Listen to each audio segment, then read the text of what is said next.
Okay, so what we're going to do today is we're going to look over our roof styles, and the roof style is what starts to create your home's personality. It starts to create style. The roof you choose puts it into the category of which architectural style it falls within, and that's kind of a good thing because it helps to tie us to the past. So what I have here are basically the main styles of roof that are used to give you an idea what they're going to look like on your house. These are all on basically second floor or first floor homes, so a single floor home. So right here at this point here, this first one, this is a cross gable or a gable roof.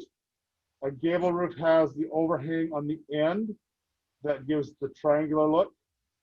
It also has an overhang along the back. We call the end here the rake of the roof, and the bottom along here is the soffit. So we have that we're working with. The gable, when you connect two gables like this, and that's why it's called the cross gable, is you do create a valley. Anytime you have this type of feature, it's called a valley. On the back side here, it's called a hip. Even though this is not a hip roof, the way these two join together creates this hip. The part that comes across the top is always called the ridge, and it's always parallel to the floor.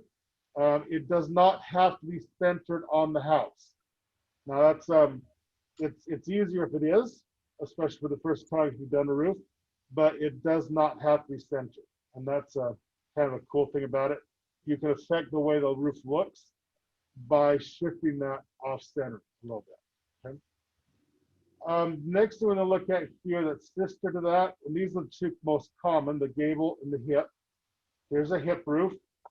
Very similar to the gable with the exception that now we've got a roof on our end planks. There's no rake on this roof. It has soffit that goes all the way around. The hip has a slope. The slope on the side here, on the end of the wall, typically is the same as the sides. Again, it doesn't have to be, but it makes it easier if it is. It's easier not only for you to draw it, but it's also easier to build it if it's the same. Okay, and that's something you want to think about is if it's complicated to build, there's an increase in the cost and the labor that goes into making a roof. Okay, so they're kind of one of those things in here.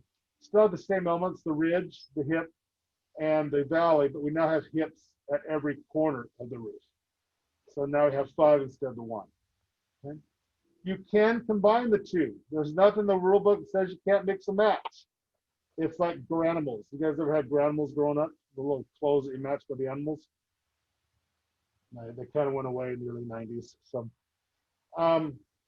but you can mix your styles, and that works with not only the gable and the hip, but with any of the styles, you can mix them. It does give you a little bit different effect. It helps you do things like control water runoff, and that's the main thing we want our house to do is be controlling moisture that comes on contact with the house. So this is just a combined one. Come back over here. You can take, and one step further when you combine is called a clipped hip. It's also called a Dutch hip.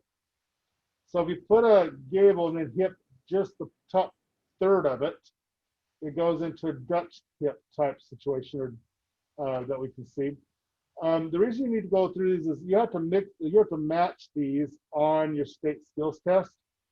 So you get a picture and you have to be able to identify what the roof looks like. Gable and hip are always on there. So knowing the difference is really important there. Then as we move into these other roofs, they may randomize through. So it's hard to tell which ones you'll get because I didn't do the test last year, so I don't know what cycle they're on. I used to have the cycle kind of memorized, but I'm out of sequence with it. So it'll be a surprise to all of us this year, which will be fun. That's always a good thing to be surprised in an exam.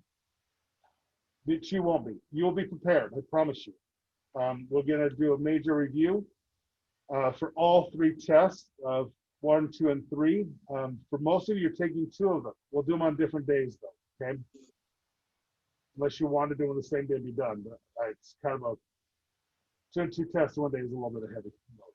Okay, now here, this one's called the salt box. It's like a gable, but the angle or the pitch on each side is different. So we have a long slope on this side and a short, different slope on this side.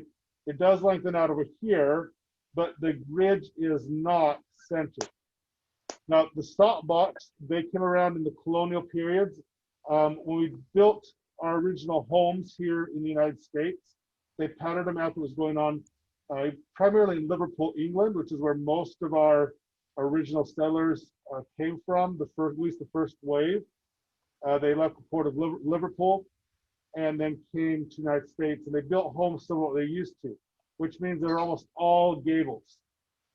Almost all gables. And that lasted for a short period of time because England does not get a regular hurricanes. New England does. And so that changes how we build because of the weather that we're in. We also get a wetter, heavier snow than England gets. England does get a lot of snow, but it's a little drier because of the salt water that they're coming from. New England's a little wetter. So what we have here is a salt box was derived by doing additions to the house. So this portion back here would have typically been moving the kitchen from an outside kitchen to an inside kitchen. So if we look at the old Pilgrim pictures, not on Thanksgiving, most of the cooking was done outside over an open fire and usually in one pot. So a lot of stews, a lot of soups, a lot of porridge, that type of thing. It wasn't until the second year that the kitchens moved inside, and that's where the salt box came in. It was an addition to the house. So you have two different slopes on there. So just remember, you have one long, one short. Here's a typical thing. Here's another variation of the Dutch hip. This time we've kept the top peak, but we had the hip on the bottom. So it's very similar to what happened here on the clipped hip. Now we're going to do the Dutch tip. Now, anytime you put a wall, a roof that's just one angle or on one face of the building, that's going to be called a shed. Okay, so think about chicken coops, your sheds in your backyard, dog houses. A lot of times they have just a single roof face. It doesn't go both directions. So that's where the shed comes on. This Dutch hip is kind of more northern Scandinavia, where that would be more of a tradition. There'd usually be a door up in this area, and it usually would be a double door. And part of that is in old, what's not Holland anymore, but in old Sweden and Norway, where this style originates, is when they get snow, first of all, it's dark for 6 months, so the snow doesn't melt. And it was pretty common for the first floor to be buried as that snow came in off. And so what would happen is your animals would die because you couldn't get there to feed them. So in the winter months, the farm animals moved to the lower floor, the family moved to the upper floor. There's a door here that will let you to go out on your snowshoes and skis and walk across the snow to get to where you need to go. A lot of times you could keep the animals in a separate barn if you were able to traverse and get there. So a lot of times you'll see these happen in those older buildings. But the thing is to remember what a shed is. A shed is just a single plane of a roof. So if I was just talking about this one side without the other, it would be a shed. But with two, it's a gable. Okay, this one here is a tapered roof insulated parapet wall panel. So each of these triangles show a slope to that roof. This is what we see on commercial buildings. The parapet wall is there to hide everything we put on the roof of the building. So if you're driving down the freeway, you look over along the industrial parks that go on each side of the freeway, you'll see they're almost all flat roof. They're really not flat. They all have a slope of some sort to them. But that's where the AC units are. The heating units are all up there. A lot of times the water tanks to increase water pressure for manufacturing. And we try and hide it with these fake or these parapet walls, which are extensions of the wall. You see parapets used a lot in old Western movies where they were built to make the building look bigger than what it was. That was an actual thing. They usually would build that and then hopefully add on to the building over time. Rarely did that happen. And so that's kind of the motif for Western architecture, these large parapet walls. When you're doing a roof like this, and for those that are doing commercial class, you have to have a way to get the root water off of the roof. So there's usually roof drains that are placed up there. Almost always put a roof drain, or or holes in the side of the wall that have a downspout. Those are called scuppers. So scuppers let you drain the water off and go down a downspout to keep water off this roof. These can fill with water quite quickly if they don't have those drains. They have to be maintained. That means someone's got to go up and clean them out because leaves, dirt get in there. Plastic bags is a big thing. If you ever somebody made a kite out of plastic bags? Okay, so if you took a plastic bag from the grocery store, tied some string onto it, it flies better than any kite you'd ever made. You can get that sucker 500 feet in the air, no problem. If you see that, one of the big problems we have with that type of litter is it blows forever. Now, the plastic bags that we get from the grocery store are designed to break down under ultraviolet light. So the more they're out in the sun, the weaker they get, the sooner they disintegrate. You won't hear that from any environmentalists because they all say they're killing turtles, but most likely for a bag from Utah to get to the ocean, it's going to disintegrate before it gets that far. We still want to be aware of it though, because they do cause other problems. Those plastic bags can get stuck underneath cars and get on your muffler. Then you get the smell of burnt plastic for the next 6 months, which is really great. They get stuck on our roofs and into our roof drains and can clog them up. They can get stuck on power lines and also cause shorts there. Not as often, but if it's right by the transformer box, then we can have a problem with that. So we do want to keep our garbage picked up, but sometimes it's better to know the full story than buy into the hype. But we've got enough hype in the world, we might as well do some realism back as well. So if you have a flat roof, this is kind of what you want to do. You want to hide all that, and then all of these different slopes going on, usually to a center point to get to a roof drain. This is a mansard. Now, it does have a parapet wall, but it could also have another pitch on it. So mansards are, they're a French style roof. They're usually found on the villas, if I remember the right French term here. This would have been the historic setting for Cinderella. So in the Disney version, Cinderella's put in a tower and locked up. In the reality, this would have had usually kind of a quasi gable roof over it, a hip roof. There would have been rooms up here, the attic space. The French put their servants in the attic. The British put their servants in the basement. So there's a big difference between those two styles. So Cinderella would have sent up here to the attic space, and that's where she would have found all the equipment to build a dress. What these are used for is just that. It's where the servants would work on things. So taking the story of Cinderella, the French like to hold large balls, and this is very much why Cinderella is a French story. When they hold a ball or a gala, they were from anywhere from 2 to 7 days in length. That means you have to have a place for everybody to sleep and feed them for that period of time, however late your ball is. And what would happen on that, the invitations would go out, and people start to arrive for their party and their fancy dress clothes, usually in a mask. These are always a mask, and then the unveiling is the last day of the party. There's a lot of speculation as to why the mask was so important, but for our purposes, it doesn't matter. But the lady of the house, the owner's wife, this facility, would be up here in the mansard. There'd be windows all around where she could look out, see the guests arrive and what they were wearing. It was very important that she took note of what everybody was wearing, because the dress that she was having made at the time people were arriving had to be better and different from everybody else. And so this is where that term comes from, fashionably late. The lady of the house was always the last one to arrive at the party and was always expected to be the most fashionable, which means these poor servants up here are sewing multiple dresses to make sure things are that way. Okay? So that's kind of the story of the mansard. That's how it fits in with the current Cinderella line of things. Very common to see these, but again, we typically put a gable on top or a hip on top and keep the skirt that goes down below. Okay, so it has this little skirt effect on it. This one is the gambrel.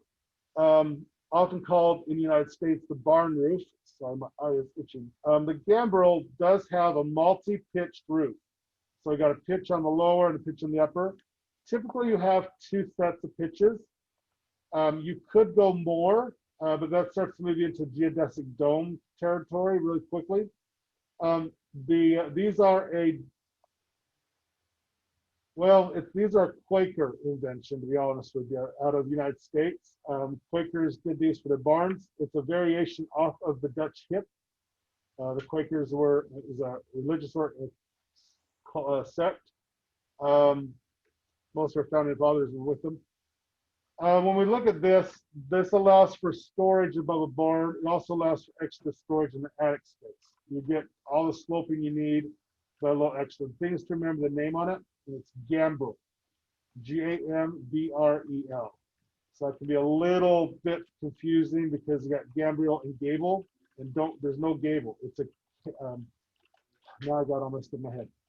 It's a gable and a gambrel. So kind of watch that. Again, the test is multiple choice, but just remember the gambrel is where the game is going to go on. It's not much of a help, but it's the best I got for you. It's hard to remember these until you just get it in your memory. Okay? Then you can add things in either style, either the gable or the hip, which are called dormer windows. And dormer windows just give you a little more head height and a little bit able to see out of that space, put a window in. They're kind of fun to work on. There's two styles. There's the flush and there's an inset that you have to kind of plan for you on your building if that's what you so choose to do. Okay? So this file is in the module for the class this week. I think it was actually opened up last week. It is module 9 or unit 9 is the module. And this is the, let's see, this is called, what is it called? Roof types is what it is. So you can look at these and download them if you so choose. Just to kind of look at how they're made, okay? I'm going to close this file now because this is kind of really large. So I'm just going to close this. Any questions before I move into the next phase of this? So there's not too many. There are quite a few other types of roofs that I'm not bringing in right now. There's a butterfly roof. There's a accordion roof. There's a domed roof. The butterfly roof pitches out. It has everything drains in the middle. And let me see if I can find a good image of that. They're kind of not very common here in the West because we don't get enough water to justify them. They are very, very common on in the South. And let me give you a pretty good picture here. I think this will work. So this is what a butterfly roof does. You can get a modern variation on them, and you might see some of these, but the water slopes into your building. Now, for us in Utah, bad idea. Just all around bad idea. Because once you get water sloping down there and the slush of your snow, it's going to freeze, and it's going to push those roofs apart, and then it has some pretty substantial damage. In the South, like Georgia, Mississippi, Louisiana, because of their water table, those guys are barely 150 feet above water, above salt water. That means you don't pump a lot of water out of the ground like we do here in the West. They have to collect it directly out of rivers and treat it, where we take it out of the dirt and we treat it. So they have what's called a cistern. And it's in the middle of this river is another drain, and it goes down, and underneath the property or lower than the roof somewhere is a catch basin or a big drum that collects the rainwater they can use for gardening or cooking or things on those lines. So they collect rainwater quite heavily there, just because of the saltwater situation. So we'll see those. There have been a few here in Utah, but those buildings have rarely lasted the length of time you'd want them to.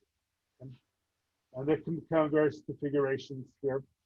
The other roof you might see out there, especially on libraries, is accordion roofs. And they just have this little wavery thing.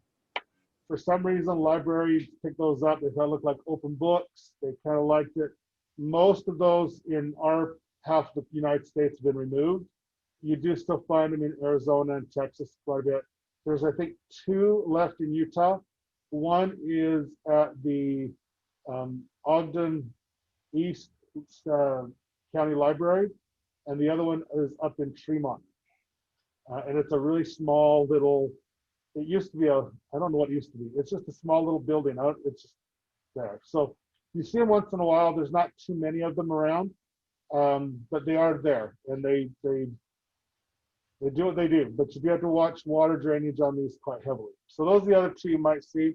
A domed roof, you might see those occasionally, more for stadiums than anything. Usually glass domes, that type of thing. So those domes, there are observatories is the biggest place to see them at. They're kind of expensive to build, so we don't see them in residential very often. And they have the good old geodesic roofs, which is your whole house is a big bubble, okay? Which is, yay, good stuff, right? What's the drawback if your house is a bubble? Like this guy. What's the drawback to that? Super cheap to build, super cheap to build. Can't expand it very well. Where's your furniture going? In the middle. You end up having the hallways all be on the perimeter, so you usually walk with your head tilted a lot of times, unless someone's built a really large one. These are extremely energy efficient homes. Because of the nature of the shape, hot air rises and drops in that circular pattern really quick and easy. You get a lot of good ventilation going on there. They build very, very, very, very quickly. These go up super fast, but it does become problematic with placing furniture and dividing out different spaces or rooms. It's hard to do a closed space concept with these. They tend to be very open space. When I was growing up, one of our family friends built one of these. The kids' bedrooms were literally tents set up on the floor. And so your bedroom was your private space was your tent, because it was just wasn't feasible and wasn't practical to build interior walls. So one of those things, you like tiny homes, they're great. This is kind of where they started with. But you can see they can be a little problematic in their layouts. Okay. Okay. Yes, Skyline does have those. Thank you, Will. I forgot. Skyline, they're supposed to take those off the last remodel. Yeah, they have the little weird roof thing. I forgot about that. Thank you, Will. Will says Skyline High has a library of accordion roof. So it's probably over the library, isn't it? Or where's that over? Do you know, Will? It's over like above like our gym, kind of. Okay, like for the gym. Yeah.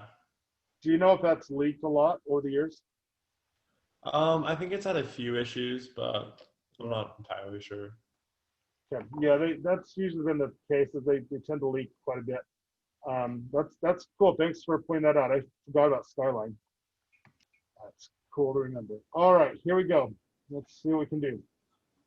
So what I've done is I went in and I added a second floor. Now, this is not the actual second floor for this building, okay? One, it's a weird shape, but because of watching numbers change hourly on Friday, I thought it might be a good idea to put in as many different roof conditions as possible to try and accommodate everybody's needs, because I wasn't quite sure if we were going to lose another school size Hunter today. There was some question as to what was going to happen there. So I've thrown this together, and it's just kind of give you an idea of kind of where we're at, so you know it's going. This is the extent of the second floor. There's no floor over this path. Didn't put any over the garage. I did do a pop out here, so you can see how that works and how to address these. I built over the porch, so you can see what's going to happen there. That's going to be a little bit interesting now, looking at that. And I didn't go to the end. So your second floors, you can make them the size you need them to be. Those are adding those. If you have the plan for them, you're much more beneficial because you have something to work with. But what we want to do is start building out this roof. And I'm going to start on the lower level roof, so the roof over the first floor, and then we're going to move on from there to the upper floor because there are some major issues that I'm going to have to fix in order for this to work, specifically over this area. So when I threw this all down, I think you can track the size that this roof has become. And I put windows here, and that is going to be a problem. Big problem. If you can visualize your trig functions and you're not able to view slopes and pitch, huge problem here, okay? But we'll address it. Okay, so I'm gonna go, to start this, I'm gonna go to my first floor. And this is where I'm gonna start the layout for my roof line. I know kind of where I want roofs to go. I have a pretty good idea that I've taken the second floor, it ends right along this edge here. And then I pulled it back across, I believe, this line here.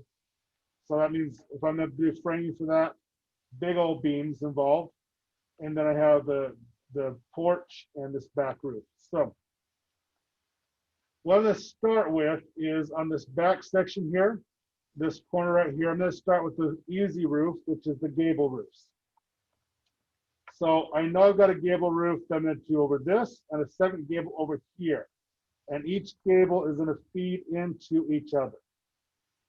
Yay me. Okay, so here we go. You ready? I know I am. I feel so good. Oh, I feel so good. Here we go. Okay, so in the architectural area, we have our roof tool. So I'm just going to click on that and get that active. And it's going to bring up a whole bunch of new tools for us to use. Yay, we love that. So the first thing I'm going to worry about is this little corner piece on the top ribbon. It says define slope. If that is turned off, you get a flat roof. The only way to get a pitch on your roof is if that's shown there. So I'm going to go ahead and leave that on while I build the gable. By that being on, that means it will default to a hip because it's going to slope every side of the building that I select, okay? Just have to know that and be, I'm okay with that. It's okay, okay? Now, excuse me. So the next thing is the overhang. Overhangs are probably the most important thing about our roof. The overhang is how much the roof extends beyond the wall. It keeps water from coming back and dripping down the wall and onto our windows and putting hard water stains and leaking into the house. But more importantly than that, as important as that is, the overhang is what provides shade for our house throughout the day to help keep our cooling bills down. So you can go pretty far out with an overhang, but then we've got the problem here in Utah is that we get snow. So whatever my overhang is, there's no heat underneath that to cause snow to melt. So if I've got a 3-foot overhang, that snow is just going to keep building up on the edge of that roof, and you can overload the truss and snap it off. So we do have to play a little bit of game between our live load and our dead load to make sure that we don't have live load that snow turn into dead load. That's the thing we worry about most here in Utah. Is we don't want that snow to ice up and what's called an ice dam at that point, because once that freezes, nothing drains off our roof anymore. It just keeps building and adding weight. So as a general rule, 2 feet tends to be our maximum overhang for residents. Now, again, you can work with an engineer and expand that, but you'd have to put on things like heat tape and extra drains. You might have to reinforce the overhang a little bit. But in light of the situation of the year, we're going to keep this as simple as we can. And I'm just going to go 2 feet here. Often I'll do an 18-inch one because it's really simple. 18 inches means that all the wood that's just kind of scrap or would be scrap can now be used to build and frame this out. So again, it's a way to use up resources and not waste them. Your overhang does have to be more than 6 inches, 6 inches or more. The smallest you can go is 6 inches. And that's just enough to let the water drip without getting onto your walls, okay? So you want to make sure you have that. But so you should go 2 feet, maybe 18 inches. And I'm going to block this area out first with a gable. So you can see how that's done, because you need to see each of these different styles and fixes. So you can work along with today, or you can just watch, but there's a lot to cover to meet every single house need that is in this class. It's a very diverse set of plans that you guys are working on. So here's what I'm going to do. I'm going to use my wall select tool. And I'm just going to start by picking the walls that I'm going to use to frame it. Now, when you get over there, you'll see it has an overhang. You want to be on the outside edge, otherwise your roof goes inside your house, which, you know, I guess you can do it that way, but it'll probably fall in. So we want to go on the outside. And I'm just going to block out all the walls that I'm going to use here. And because of what I did, I'm going to come here and put one right here as well, because this is the only part that I'm dealing with right now. Because I believe I've got a wall that comes right here. And I could be wrong. I'll have to go check, you know, but I think that's what I did. Now, then I'm going to use my corner tool and just block things off, because I want to do, you really want to work your roof in very sequential steps, okay? Now, if there's a wall right here, I would not have an overhang, okay? So I can use my modify, and I can take this value here and just make it 0. That'll put it right at the edge of where that wall should be. It might be actually on the wrong side of that wall. So I'm just gonna flip it over. And it's got a slope on here. Right now, the default slope for all the roofs you create is 9 and 12. That gets you about a 60-degree pitch on a roof. That's a pretty steep roof. That means if you're gonna be on there to hang Christmas lights, you better have a way to tie yourself off so you don't fall and become Santa Claus. Yeah, that'll be bad. So while this is selected, I can just uncheck the define slope and remove that, because I don't, if I've got a wall there, I don't want it to slope. Okay? Now, I'm going to leave this right now the way it is. I'm just going to check that off so you can see what it does. Before I do that, I want to make sure that my base level is at the 2nd floor. Yeah, 7th floor. Even though that's a little high, I'm going to use that for right now. And I'm going to leave the 912 pitch so you can see what that looks like. And I'll just check that off. And I'm going to hit no for right now, because I don't want to touch it. Now, that just disappeared. And it disappeared because it's now on the 2nd floor. And if I go here, there's my roof. And it only shows up from the bottom of the roof up 4 feet. Okay?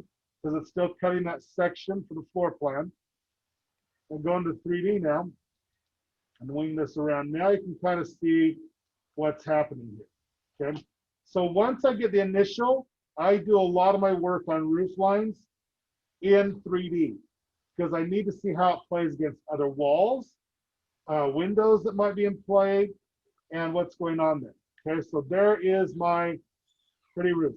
And it's not bad. It's not horrible.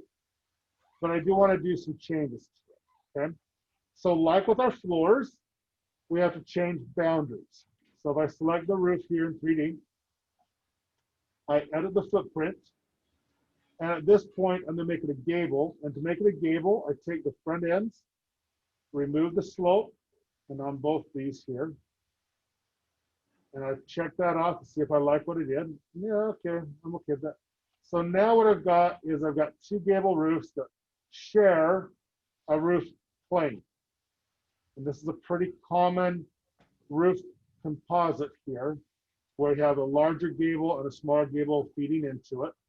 The thing to remember when you're doing this is everything on this side of the house must have the same slope, or they don't line up. So you have to keep your math working forward. Okay. Now, while I've got selected 9 and 12, while that is grand and amazing, we have to remember that the Utah State Code allows for the maximum height of a roof from the ground to the pitch of the roof, meaning, or the ridge of the roof, the highest point of the roof, cannot exceed 75 feet. Yes, sir. Why is that a law? Because that's as far as a fire truck's ladder can reach. And because of our area, we don't, there was a trade-off If you want to go higher, you do have an option, but you have to add fire sprinklers to your house. And that makes the house, at least right now, cost prohibitive to build. You're adding between $60,000 and $80,000 to cost your house for something that you might never use. The likelihood of a home fire is pretty rare. You're more likely to be in a plane wreck than have a home fire, statistically. And flying is the safest way to travel. So really, home fires are quite rare, surprisingly enough. We pretty much all know their causes, and so we can work around that. Candles in bedrooms, #1 issue, and usually because drapes blow into the flame. Second place, grease fires in the kitchen. Okay, so keep a lid, know how to put a grease fire out. Don't panic. By all means, don't throw water on it. Okay, so people that panic, there's a problem there. But just put a lid on it, smother it, or dump sugar or flour, which is your choice. You dump sugar on fire? No, sugar is flammable. You can smother it with flour, or baking soda is better. Okay, baking soda doesn't burn. Then because it turns into CO2. When you burn baking soda, it lets off CO2, and fires need O2 to burn, and so it's like a fire extinguisher. That's one of the, if you get a powdered fire extinguisher, it has a lot of baking soda. Yeah.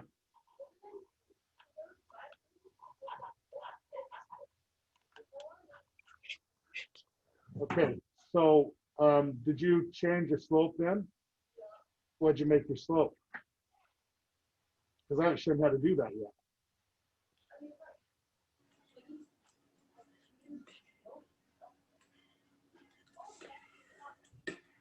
Okay, let me see if I can finish this out. I'll show what's going to go in here. Our third area for fire, as I finish that thought, is our garages. And that's almost always from leaving dirty rags of paint or oil in them. So if we can control those three things, your fire's not like that. So that was the trade-off Utah made for the height. Now, as we're hearing, we've got a little panic over roof slopes. When you're setting your slopes, you can change them individually. And I'm going to go into the second floor to do this so you can see what's happening here. If I take my roof and I add the footprint, there are 3 slopes left on my roof. Okay, I can change this slope here, and I just highlight. You can change it either here on the slope symbol, and that's the triangle, or you can change it over here by its slope, and I can change that to 4 on that side. But then on this side, I want them to be the same, so I can go in and maybe make this one I'm going to throw this into tizzy here, 6, and I'll make this one 6. And then I apply those, check it off, go back to my 3D so you can see what I did. By doing that, one, my ridge lines come down, but it spreads the roof out. My ridge is no longer centered over the space. Okay, so when we're changing those ridges or those pitches, we're changing. So the easiest way to kind of figure that out, you take your hand, you put your tips of your middle fingers together. When you pull your elbows in, the pitch goes up. When you spread it out, it goes down. So when you change your pitch, that's what your roof's doing. You're just kind of angling that. Now, if you want to fix that more, and I'm going to change that, I can edit it here. And I'm going to talk about the slope. Your minimum slope for shingles. If you put on regular shingles, you cannot go below 3 and 12. Those shingles are meant for water to rapidly run off. When we go down to less than 3 and 12, the water goes off a little slow and they rot out too quickly. That voids the warranty on them. If you go less than 3 and 12, you have to go with either clay tile or slate, or you have to do a built-up gravel roof system, all which add quite a bit of weight to your house. Okay. So typically on a house like this, 5 and 12 is kind of my go-to, because it's kind of a neutral height. And I'm just going to add that to each of these and change them. Now you can do your control key, select them all and change them all at once. Okay, so that's what I'm trying to do, is get them all set to where you can see them. Now, if I'm doing a gable, that means the corners, the areas perpendicular to the slopes, have to have no slope on them if you're doing a gable. 0 slope. So if you just take off that check mark. Okay, by doing that, what's that? Here, trying to hear questions. Okay, did that fix any of yours? Those steps right there, did that fix your roof at all? Turns, man. Okay, did that fix it? Okay. Now, once I get this slope in here, I have my gable. Here's my wall. My wall already goes up to the top of the roof line. I'm well above my roof line. And I can live with that, but there is zero way to get a window in here. There is simply no way I'm gonna get a window in there. The bridge is too high. It's just not gonna work. So what you can do, that's where your roof pitch, you have to play with these a little bit. Once you get them all set, you can go in there, and I'm gonna drop this down to 3.5. So more than the 3, but definitely a lot less than the 5 that I was doing. And you can do 3.25, you can do 3.125, you can do, you can do fractions of an inch here because that's what it is. It's what my slopes are built from. And in this case, I want to bring that down just as low as I can so that when I set that roof, now I've got a little bit of room. I can probably get a window in here. I can probably get a window over here and down low enough that I can make that happen. So that gives me one roof. Now, if you look, these are just basic gray. There's nothing real fancy on these. They're not even got material to them. Okay, this is just a pouring gray roof. I did not give you the roof structure. We're going to change that now so we can see one. So when we're building these roofs, we're most likely to use a roof truss. These are usually triangular shapes that are built in a factory and then delivered on the back of a flatbed truck, put into place using a crane and spaced every 24 inches on center. 24 is your minimum spacing for a roof truss. It cannot be any less than that because if there is a fire, then the firefighter has to be able to break through the roof and get down through the trusses into the space. If it's less than 24 inches, they cannot fit through there. So we do that to make firefighting easier, even though knowing that if your fire has reached the roof stage, there's been so many thousands of gallons of water pumped into your house, it's pretty much a total loss. Okay? It takes a lot more water than we think to put out a fire. It takes a lot of water. So we want to make sure we can get that fire out quickly. That's why being a little safe is good. I'm going to go and edit this tight here on my roof. Just kind of walk through that with you a little bit. Just like we did with walls, it has a structure. Right now, it's got a category. I'm just going to change this structure here, mainly to wood, because that's kind of better than acoustic tile, which is what it's at right now. I'm not sure why. So I'm just going to do some lumber. And I'll just use that good old soft lumber for right now. And put that in there. Hit the right okays is always good. And then I'm going to add a finish because this doesn't have a finish on it, just a mass. And so what I want to add to here is my shingles. So I'm going to do insert, and then move that all the way to the top, outside, inside. And then change that to finish 1. And I'm going to go and find roofing. And that can be shingles. It can be cedar shakes. And cedar shakes are what California likes. I would not do cedar shakes if you're anywhere near a wooded area. Cedar shakes are low that. It's cedar planks. It's wood. It's dry wood. And they start on fire really easy because cedar has a lot of oil in it. That's why we use cedar for our cedar chests. We use it for our roofing because of the oils that are in it repel water, but they don't repel fire. Oil and fire are friends. Oil and water are not. So we want to keep that in mind. So I'm just going to put some asphalt shingles on here and just to get some color. And again, you can go and find an image and put the roofing color you want on here, like we've done.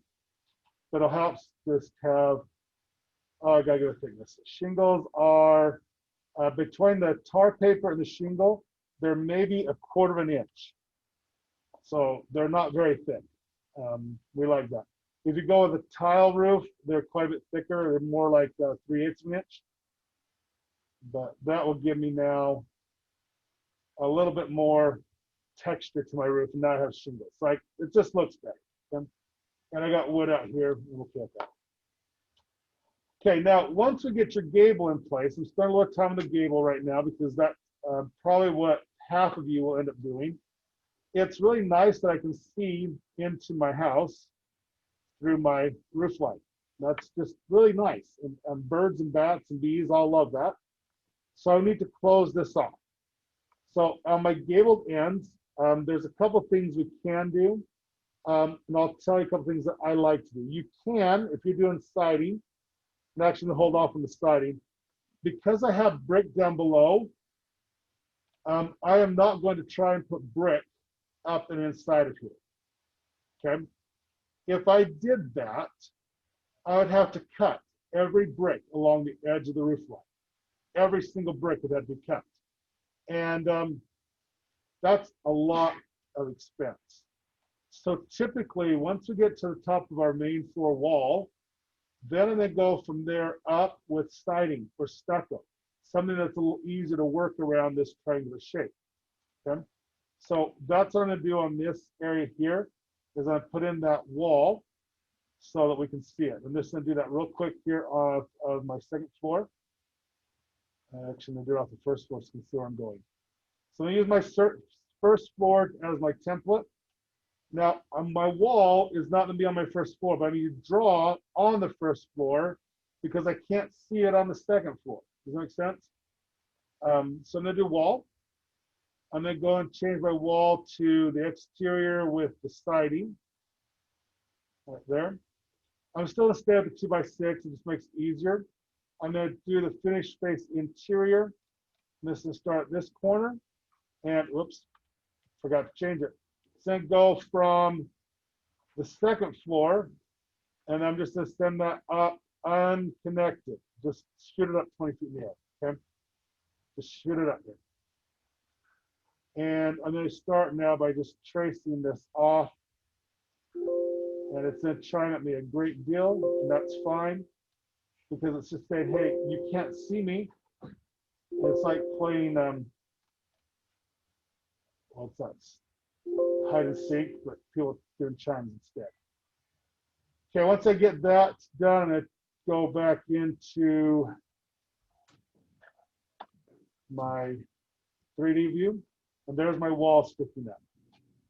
Okay, now if I look carefully, this wall here is not on my brick. So that brick, there's a separation here. And in my elevations, we've never adjusted for our ceiling heights or our top plates heights. So I need to drop this down, but I don't know how far. So I need to get some information to lower the roof, the wall I just did, down to my main floor wall. This is the same thing we'll be doing once you get your framing done on the lower floor down to the foundation. That one's a little easier.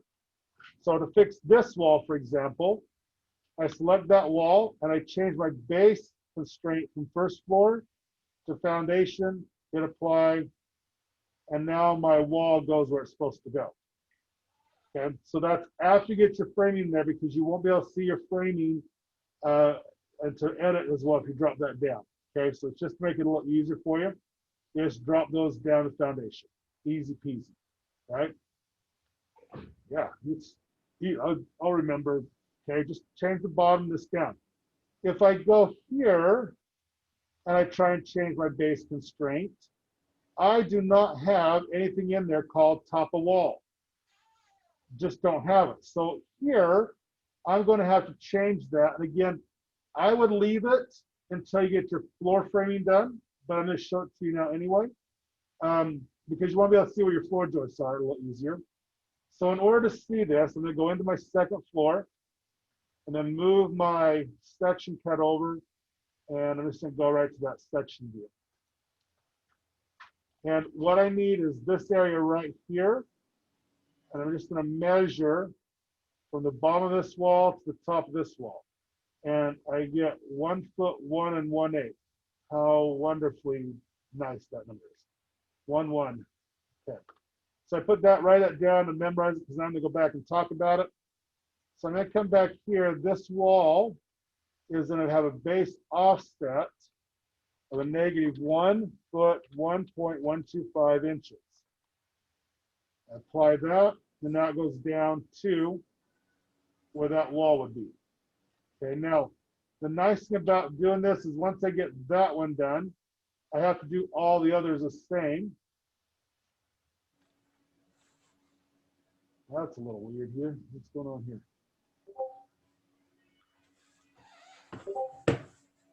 Second floor. Well, that works too. Yeah, you could do that. I was playing around. You could do this. You could undo what I just did. You could take your first floor and take the, yeah, I did do that. Okay, never mind. I was right. Now I gotta do it all over again. Minus 1 foot 1.125 inches. Drop that down. And it should be the same for all these. I'm not quite sure what's going on there, but we'll fix it. You should be able to do your match properties on these and just drop those. Whoa. I was not happy. Drop those down so they close. And I got feeling good with it. That's okay. Okay, now I've got these walls stuck up to my roof. This is the part that's kind of cool about what Revit will do for you.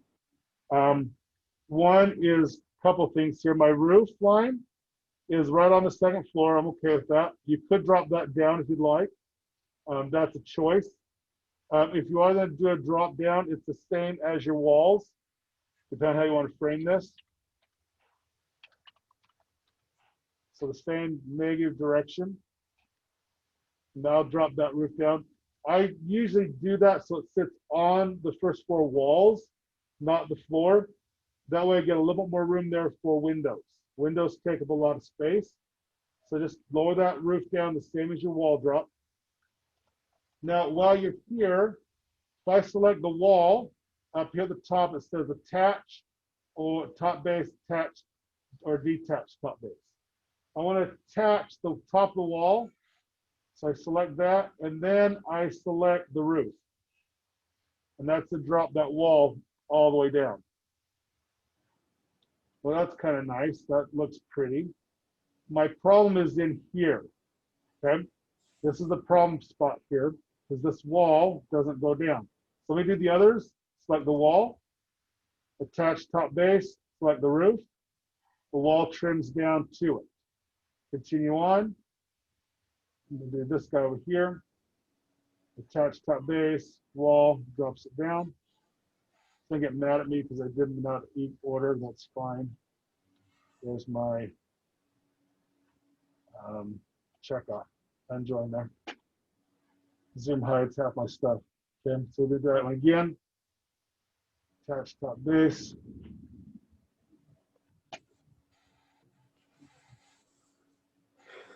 And I don't think that one cuts through enough, so I'll have to so I can get there.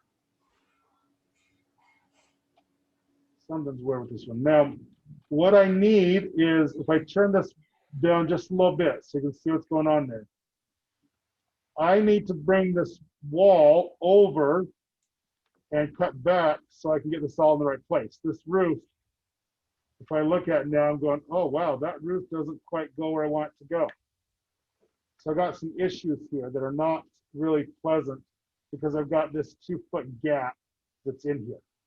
And I got to create another gap back here for that to work, okay?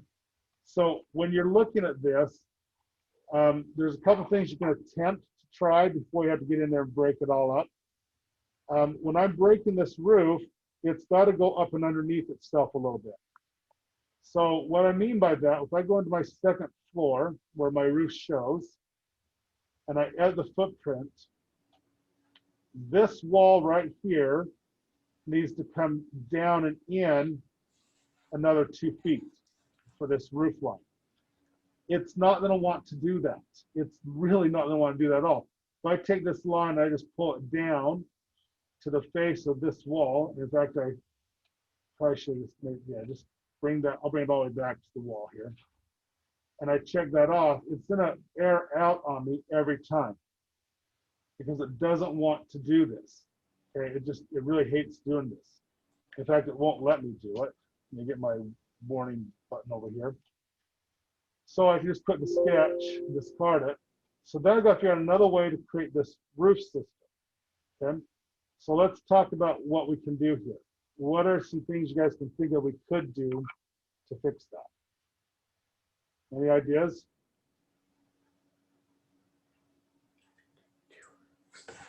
Yes. Make them into separate roofs. Absolutely. That's the easiest way to do it. Okay. Now, you can try and do something like this. If I select this roof, there's this underneath the systems, there is a join unjoin roof item here. That works really good on roof to roof. Theoretically, it's supposed to work on roof to wall. So if I take this edge and this wall, it's supposed to join those together, and it did something. Let's find out what it did. And what it did was kind of there. It brought this part over, but it didn't bring my wall into play. Okay, so it kind of does it, kind of doesn't. It does fix this lower piece, but it doesn't fix the upper piece because this is in the road. So as was mentioned, we need to break this up. Well, golly gee willikers, Batman, I write down a lot of work. Yeah, so here we go. Second floor. Start the roof. And then I have to go add the footprint, and I'm going to break it all down, quite a bit down actually. So first I'm going to take and just close this off real quick. That way I'm not losing a ton of stuff. So corner tool, bring that across, then delete these two out. Check that off and connect it to the things that were once there that are now no longer. And that's good, but I got these walls in the road now, which is great. I'm gonna go to my roof plan here real quick because you do have one of those. So I can see walls and everything. So I go to the roof plan, but there's no roof. Isn't that wonderful? Oh, nice. Okay, so these are the walls that come up through. This is what I really need to see. And the reason I don't see my roof is because my roof is on my second floor area that's down below. So this wall right here needs to carry across the whole thing. This one's gonna come down and join into it. And I've got a double wall thing here, much slow. This line is showing where it's already cutting by the roof. So I've already cut that a little bit. So by doing that, now I'm gonna adjust and fix this back first.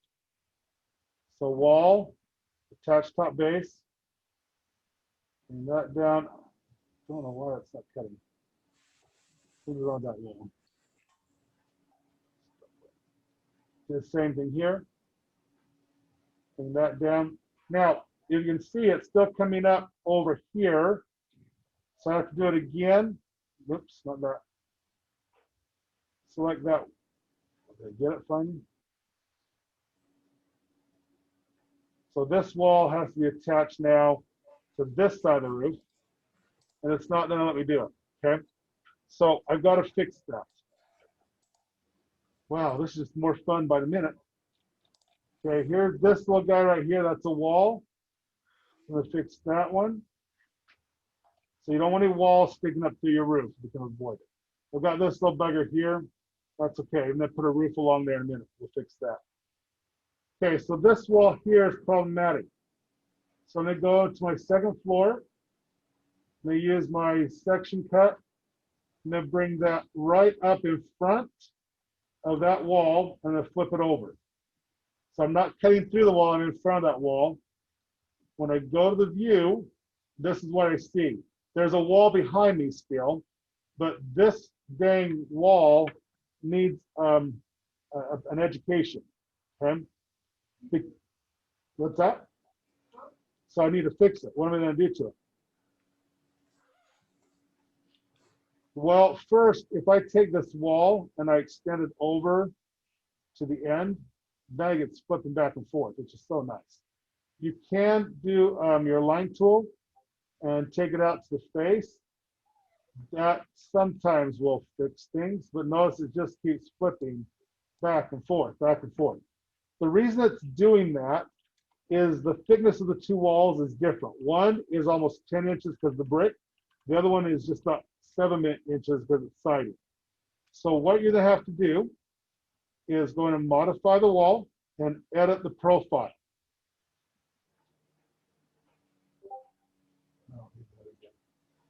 So when we see that, here is that whole wall in height, the full height of that wall.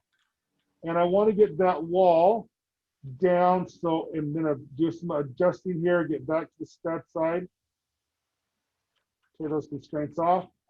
And I'm going to add lines. I'm going to trace the underside of my roof. Just going to trace those onto there. Use the corner tool and connect those together on each side. So I'm drawing that wall in. That means I'm left with 3 walls that I need just to delete out. Or profile lines, not walls. And then I check it off on union. Now my wall is appropriate to that space. Okay. So try to attach. If that's your best goal, is get that to work. And then if that doesn't, then you can edit the profile and make it fit your space. Okay. So now I'm gonna go back to my second floor again. I've got another roof to put on that's over this one. So this first roof came all the way back to here. This one I'm gonna put the roof on again. So remember, we do architecture, roof. My overhang's still there, my slope's still there. I'm gonna change my slope before I place it, maybe. Nope, I'm gonna place it first, I guess. I'm gonna do my attach, and then go this wall, and this wall, and this wall. So I'm gonna bring this one back in on the back side. Even though I don't have a roof really there, I want the roof to come in underneath the roof I just did, okay? So on this one, there is no slope. So take that off. Again, take it off. No slope. Then using the control key, I'll select these 3. And those will all have the 3.5. Slope on those. And then I'll corner those together so it closes it off into a closed polygon. I'm a little worried about the overhang right here. You can see that's not quite matched up. I'll have to come back and fix that. Hit yes on that. And go back and see what I just did. And I noticed that this is not quite right. I left the slope on. So we'll edit that one more time. And do no slope. Check that off. And here's the problem I was worried about here. They don't quite line up anymore. Okay, so this is a big kind of huge problem actually, because that means that these roofs are not the same level. So if I bring that up and I can go and look, I can see they're not the same. So I'm gonna do my drop first. And I went down -1 foot, 1.125 inches. Apply that. And that's good, but I still don't have them dead on exact. And that is a huge, huge problem. I can't build the roof like this. So going back to my second floor, I'm gonna edit the profile here before I go any further. And I'm just gonna take my align tool and make sure that roof lines up, okay? So you wanna watch for that, because as you're dealing with different spans and different heights, it's in effect how things look. And so we want to make sure everything's meeting where it's supposed to. And I can live with that. It's going to be a little, oh, that is, oh, I know why. Well, no, I don't. Why is that not matched up? I have to fix that a little bit. Let's go ahead and drop this wall down so you can see things a little better. Wall, attach top base, roof, drops that. And then we'll do the same here. Actually, I think I'm just gonna mix this whole wall and looking at it. So then I've got these little walls sticking up. Right here is where my problem is. I'm off by that much, which means at one of these points I did something wrong and I'm not sure what it was. So we're gonna try and align those if possible, and it really isn't. I've got those have to match up. You cannot leave it like this. So I need to go in and figure out which one I have wrong. Maybe 118. Maybe 118.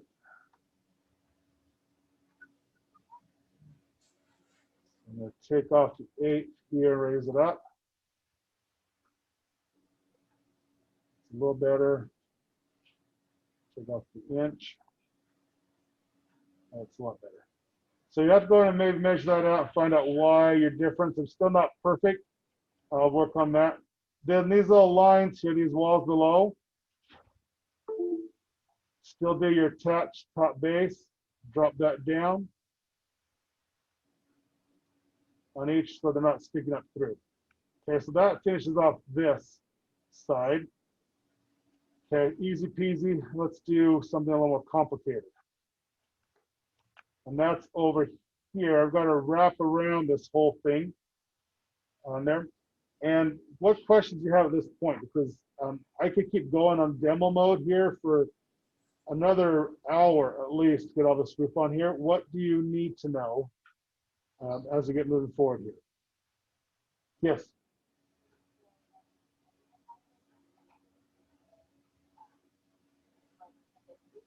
Okay. Okay. So I'm gonna put that over here and see if we can fix that. So make that hip, okay? I'm gonna go back into my roof plan here. So I'm starting to see these walls coming through. They're gonna be broken. I'm gonna go ahead and bring, I am not seeing, which one am I in here?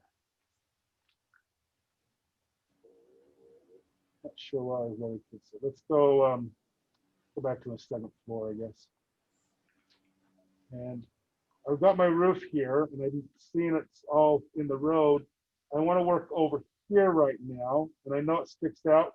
In order to see the projection, I'm going to bring on my first floor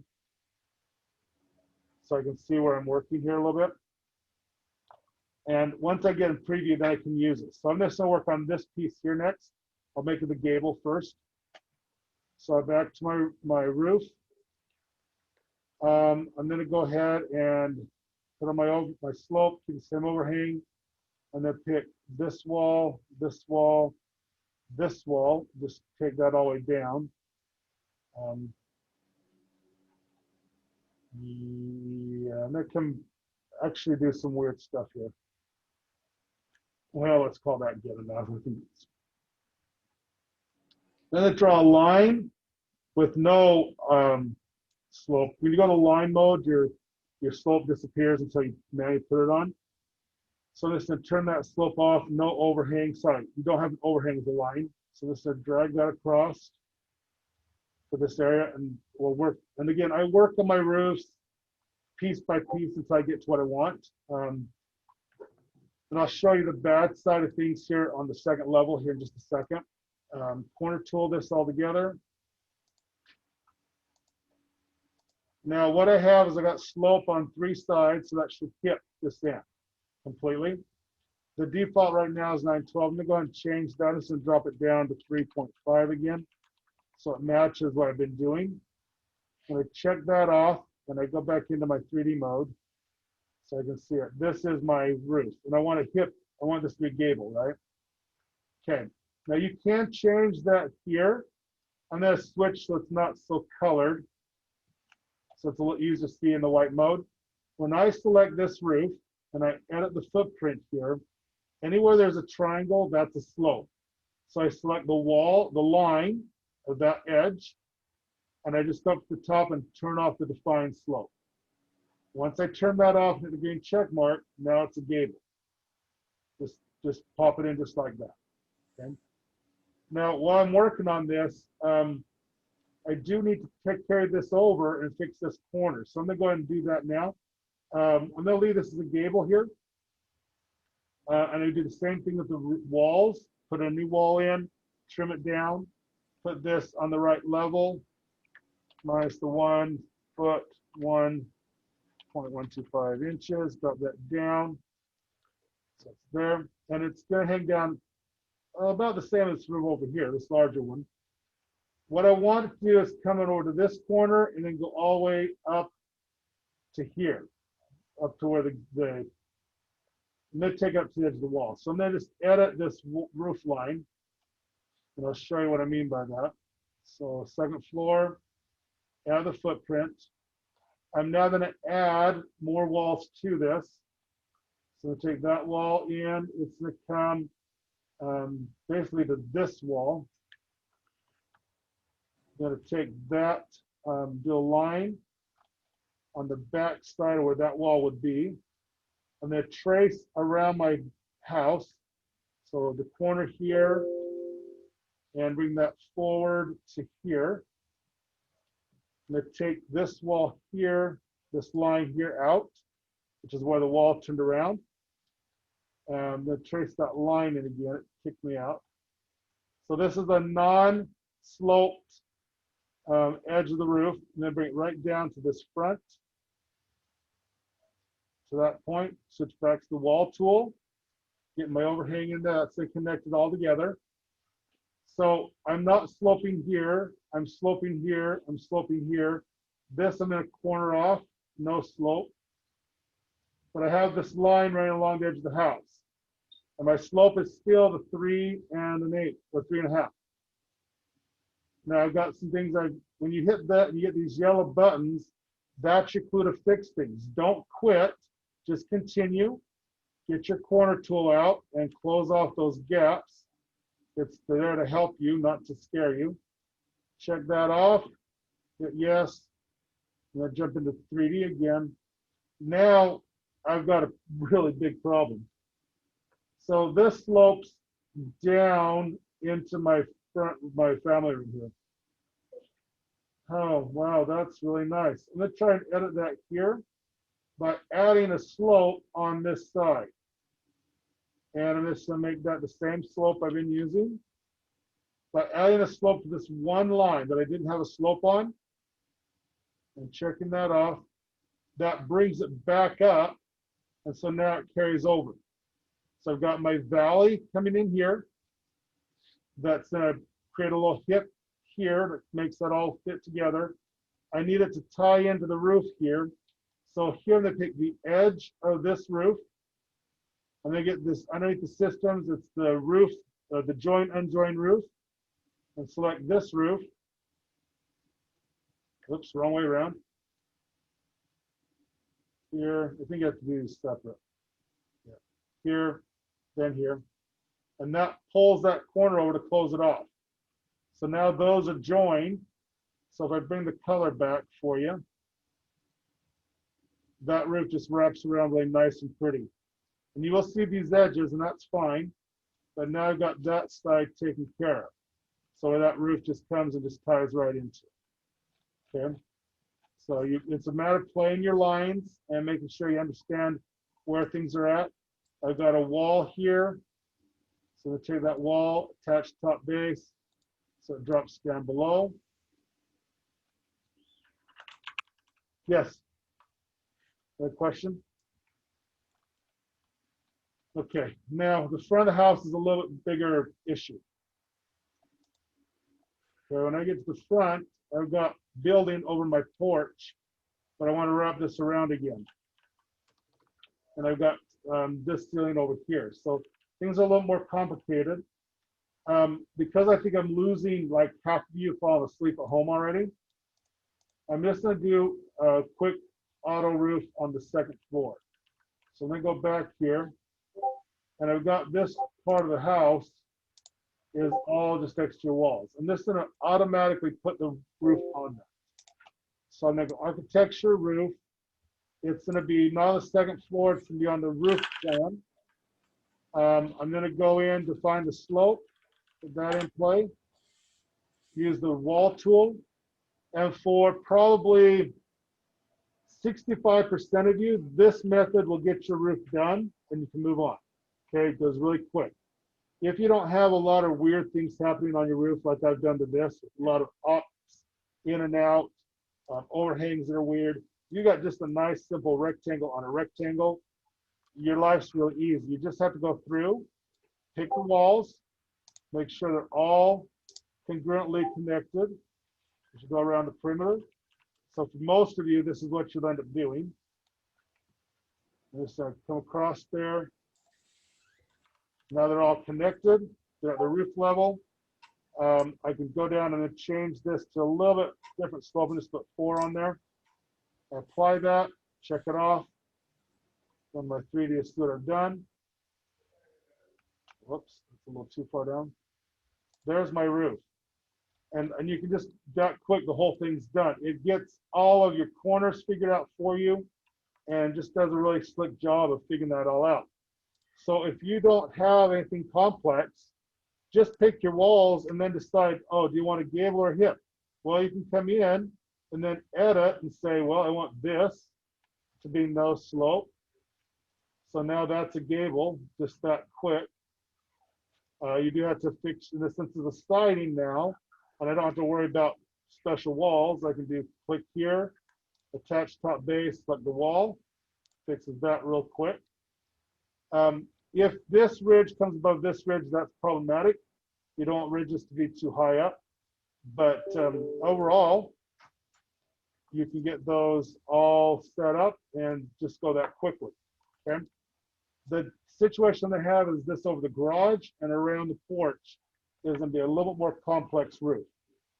Okay, so I'm gonna pause the video right here for just a minute. Not the video, the recording. Check, I'm gonna tackle this garage real quick and I'll show you the problem with this design and what I'm gonna have to do to fix it. So I'm gonna go into my roof again. I'm gonna use my roof wall tool and I'm hoping I'm getting, take that check off there and check this guy off again. All right, wall there, click here, here. So pop out around here. And then I've got to carry that back in and through. So we go to a line. The line's gonna have 0 offset and why am I making a floor? Oh my gosh, I'm making the wrong thing. So sorry, everybody. I clicked on the wrong thing. I want a roof, not a floor. Can't figure out why things are not looking right. That's why.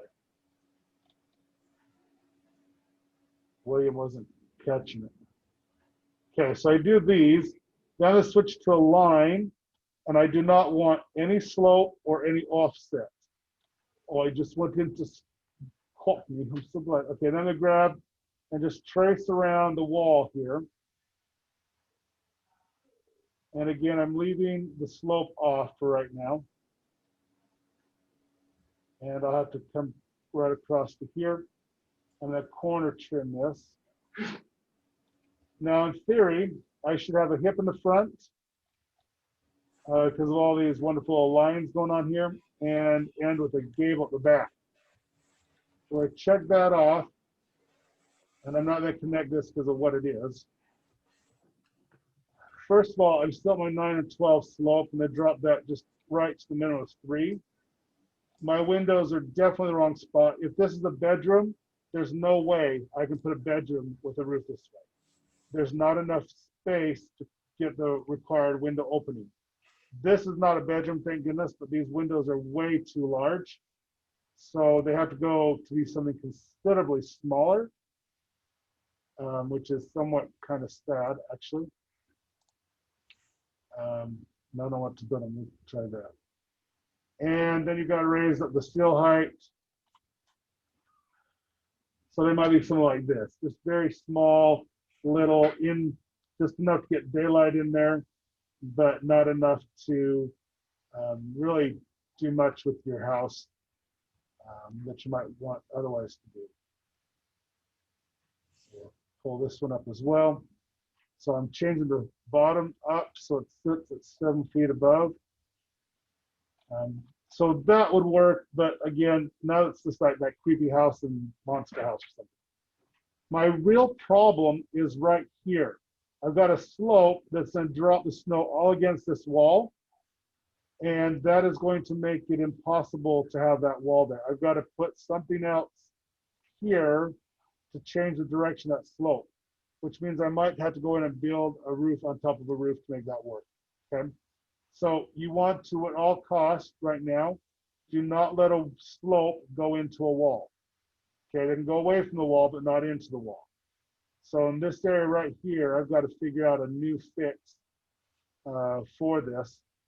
An easy fix, if you can pull it off, is to put a shed here. And I'm going to try that.